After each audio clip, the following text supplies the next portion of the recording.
Bonjour et bienvenue à vous tous pour cette nouvelle vidéo. Nous sommes rassemblés ce matin pour rendre un culte à Dieu, même si nous sommes loin les uns des autres, mais le Seigneur, lui, sait ce qu'il y a dans nos cœurs et c'est lui qui fait notre unité. Nous sommes là pour rendre un culte à Dieu, pour le louer, pour le remercier, pour écouter sa parole. Le mot d'ordre de ce dimanche se trouve dans l'évangile de Luc et il nous dit: le Fils de l'homme est venu chercher et sauver celui qui était perdu. Et nous nous perdons parfois. Pas seulement sur la route quand on n'a pas de carte ou de GPS, nous nous perdons parfois dans nos vies. Quand nous ne trouvons plus de sens à nos vies, quand nous ne trouvons plus de sens à ce que nous faisons. Quand nous ne désirons plus la présence de Dieu comme une priorité dans nos vies, alors nous nous perdons. Mais le message de ce mot d'ordre, de ce verset de ce dimanche, c'est avant tout un message de grâce. Là où nous nous perdons dans nos vies, le Seigneur vient nous chercher, parce que c'est un Dieu bon, un Dieu de grâce, un Dieu qui redonne toujours un nouveau départ à ses enfants. Je vous invite à prier. Apprends-moi, Seigneur, à m'accorder du temps pour respirer et goûter au bonheur d'exister. Du temps pour m'asseoir et me reposer, du temps pour contempler et réfléchir, du temps pour écouter et parler. Apprends-moi, Seigneur, à prendre du temps pour toi, du temps pour m'imprégner de silence et de paix, du temps pour déposer devant toi mes soucis et mes questions, du temps pour me laisser pénétrer par ta parole, du temps pour prier et pour méditer. Comme Marie assise à tes pieds, apprends-moi, Seigneur, à choisir la meilleure part, celle du temps que je t'offre à t'écouter, celle que je t'offre à écouter ta parole. Viens me parler. Amen. Chers amis, la parabole du dimanche nous est très connue. Elle nous parle de l'histoire de deux fils avec leur père. Je la lirai, cette parabole, dans l'évangile selon Luc, au chapitre 15. Les collecteurs d'impôts et autres pécheurs notoires se pressaient autour de Jésus, avides d'écouter ses paroles. Les pharisiens et les spécialistes de la loi s'en indignaient et disaient: cet individu fréquente des pécheurs notoires et il s'attable avec eux. Alors Jésus leur répondit cette parabole. Un homme avait deux fils. Le plus jeune lui dit: mon père, donne-moi ta part d'héritage, celle qui doit me revenir un jour. Et le père fit le partage des biens entre ses fils. Quelques jours plus tard, le cadet vendit tout ce qu'il avait reçu et s'en alla dans un pays lointain. Là, il gaspilla sa fortune en menant grande vie. Quand il eut tout dépensé, une grande famine survint dans ce pays-là, et il commença à manquer du nécessaire. Alors il alla se faire embaucher par l'un des propriétaires de la contrée. Celui-ci l'envoya dans les champs pour garder les porcs. Le jeune homme aurait bien voulu apaiser sa faim avec les caroubes que mangeaient les bêtes, mais personne ne lui en donnait. Alors il se mit à réfléchir sur lui-même et dit: tous les ouvriers de mon père peuvent manger autant qu'ils veulent, alors que moi je suis ici à mourir de faim. Je vais me mettre en route. J'irai trouver mon père, et je lui dirai: mon père, j'ai péché contre Dieu et contre toi. Je ne mérite plus d'être considéré comme ton fils. Accepte-moi comme l'un de tes ouvriers. Il se mit donc en route pour se rendre chez son père. Comme il se trouvait encore à bonne distance de la maison, son père l'aperçut et fut pris d'une profonde pitié pour lui. Il courut à la rencontre de son fils, se jeta à son cou et l'embrassa longuement. Le fils lui dit: mon père, j'ai péché contre Dieu et contre toi, je ne mérite plus d'être considéré comme ton fils. Mais le père dit à ses serviteurs: allez vite chercher un habit, le meilleur que vous trouverez, et mettez-le lui. Passez-lui une bague au doigt et chaussez-le de sandales. Amenez le veau que nous avons engraissé et tuez-le. Nous allons faire un grand festin et nous réjouir. Car voici, mon fils était mort et il est revenu à la vie. Il était perdu et je l'ai retrouvé. Et ils commencèrent à faire la fête dans la joie. Pendant ce temps, le fils aîné travaillait au champ. Sur le chemin du retour, quand il arriva de la maison, il entendit de la musique et des danses. Il appela un des serviteurs et lui demanda ce qui se passait. Le garçon lui répondit, c'est ton frère qui est de retour. Ton père a tué le veau gras en son honneur, parce qu'il l'a retrouvé sain et sauf. Alors le fils aîné se mit en colère et refusa de franchir le seuil de la maison. Son père sortit et l'invita à entrer. Mais il répondit, ça fait tant et tant d'années que je suis à ton service. Jamais je n'ai désobéi à tes ordres. Et pas une seule fois tu ne m'as donné un chevreau pour faire la fête avec mes amis. Et quand celui-là revient, ton fils, qui a mangé ta fortune avec des prostituées, pour lui tu tues le veau gras. Mon enfant, lui dit le père, tu es toujours avec moi, et tous mes biens sont à toi. Mais il fallait bien faire une fête et nous réjouir, puisque ton frère que voici était mort et qu'il est revenu à la vie, puisqu'il était perdu, et voici qu'il est retrouvé. Vérité est ta parole, Seigneur. Amen. J'aime cette parabole des deux fils. Traditionnellement, dans nos Bibles, on l'appelle la parabole du fils prodigue. Mais c'est un mauvais titre, parce que vous verrez que chacun des deux fils aura quelque chose à nous dire. Cette parabole, c'est une histoire simple, ancrée dans la vie de tous les jours, comme Jésus aimait en raconter de son temps. Des histoires simples, ancrées dans la vie. Pourtant, ce n'est pas parce que ce sont des histoires simples qu'elles n'ont pas des choses à nous dire. Un homme avait deux fils. Ainsi commence notre parabole. Un homme avait deux fils et le plus jeune a décidé de partir, de vivre sa vie, de commencer une nouvelle vie. En fait, il voulait oublier son père. D'ailleurs, c'est ce qu'il fait en demandant l'héritage. Normalement, on ne partage l'héritage que quand le père est mort. Donc ce fils, c'est comme s'il désirait la mort de son père. Ce fils, donc, a voulu vivre sa vie, tourner le dos à son père.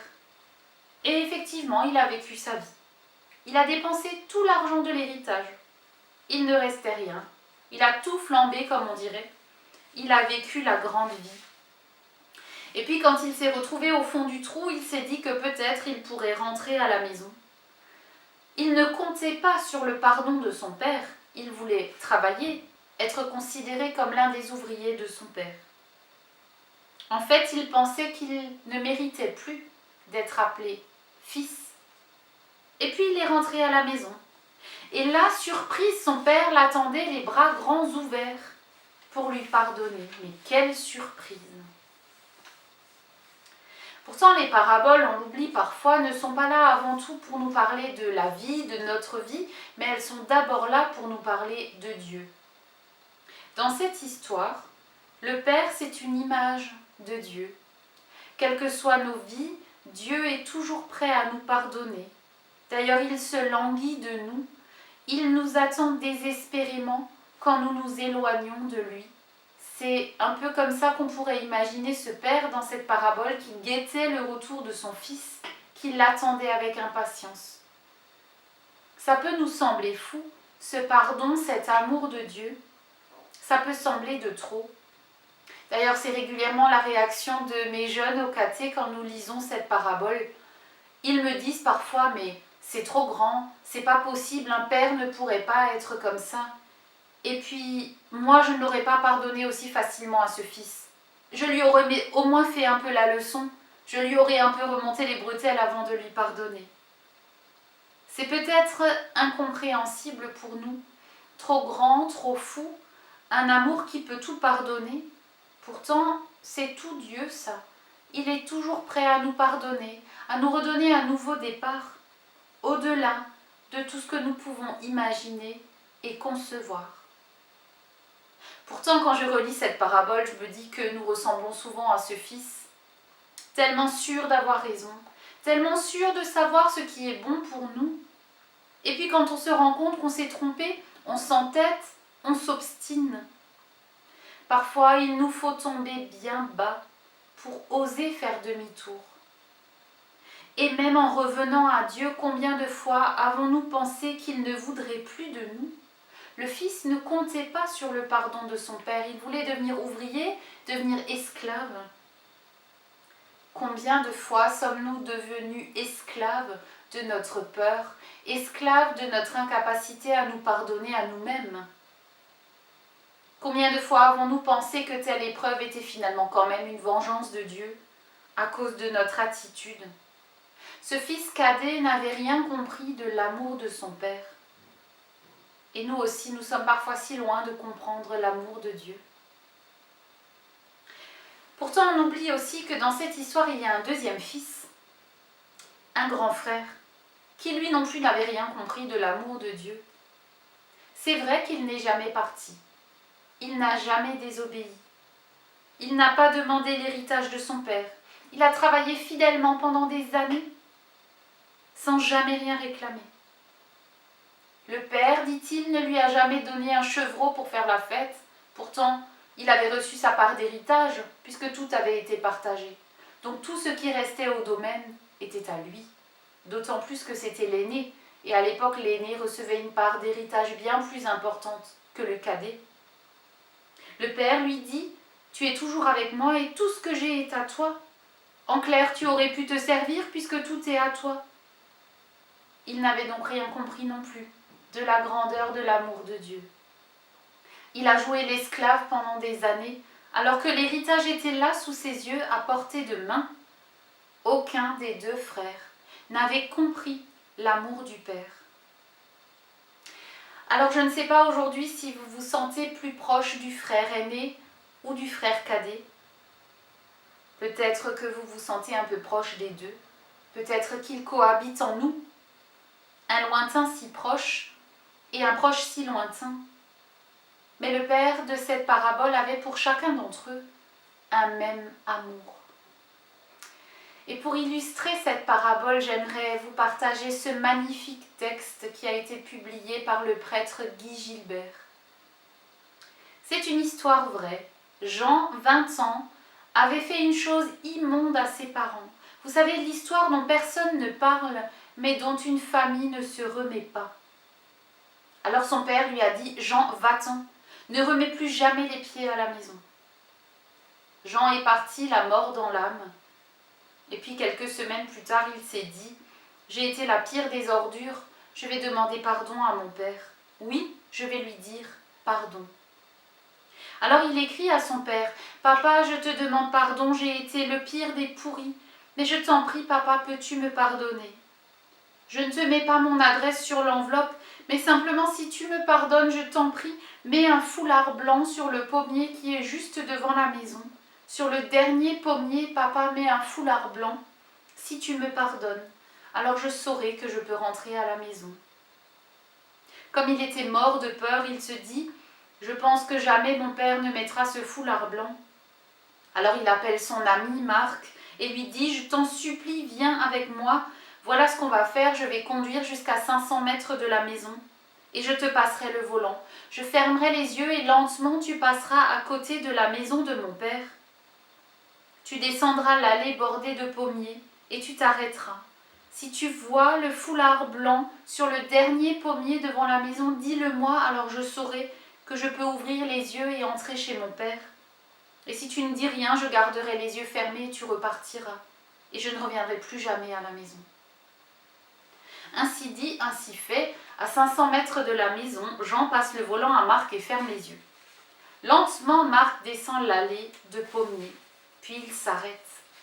Et Jean, les yeux toujours fermés, dit « Marc, mon ami, je t'en supplie, est-ce que mon père a mis un foulard blanc dans le pommier devant la maison ?» Marc lui répond « Non, il n'y a pas un foulard blanc sur le pommier devant la maison. Il y en a des centaines sur tous les pommiers qui conduisent à la maison. » Qu'aujourd'hui, vous soyez un proche ou un lointain de Dieu, cette parabole nous rappelle que Dieu a pour chacun de nous un immense et indescriptible amour. Il aurait accroché des centaines, des milliers de foulards blancs sur tous les arbres de la terre. Si nous nous sommes éloignés de Dieu, il nous attend, les bras grands ouverts. Puissions-nous aujourd'hui accueillir, recevoir quelque chose de cet amour de Dieu. Amen. Prions ensemble. Seigneur, nous voulons te dire merci pour la façon dont tu illumines nos vies. Cet appel qui nous invite à nous retourner et à prendre ton chemin, ce chemin qui mène à la vie. Nous te prions pour tous ceux qui te cherchent, qui se posent des questions. Trop souvent, nous ne savons plus te trouver. Pourtant, tu es là, tout près. Donne-nous de te trouver en cherchant cette lumière. Nous te prions pour tous ceux qui se sont perdus, entourés par les ténèbres, ceux qui ne voient plus où est le chemin, ceux qui se sont perdus à cause de la maladie, du deuil, à cause de la perte d'un emploi, à cause d'une déchirure familiale. Qu'ils croisent sur leur chemin des personnes porteuses de lumière qui sont là pour écouter, tendre la main, donner du temps. Et dans le silence de nos cœurs, nous te disons ce que personne ne peut dire à notre place, notre reconnaissance, notre joie, nos peines.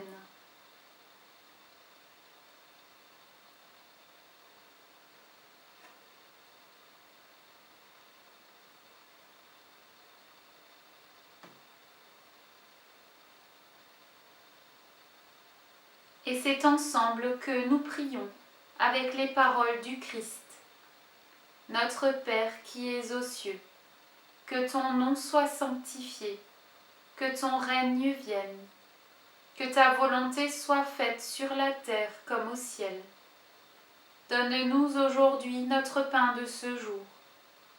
Pardonne-nous nos offenses, comme nous pardonnons aussi à ceux qui nous ont offensés.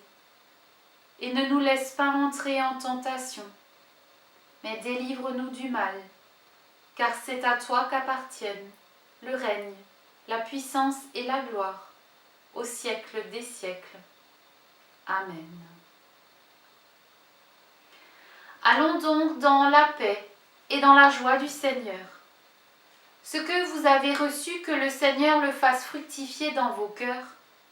Ce que vous avez reçu, ne le gardez pas pour vous, mais allez proclamer la bonne nouvelle que vous avez entendue. Allez répandre la joie que vous avez reçue. Allez semer l'espérance que vous avez goûtée.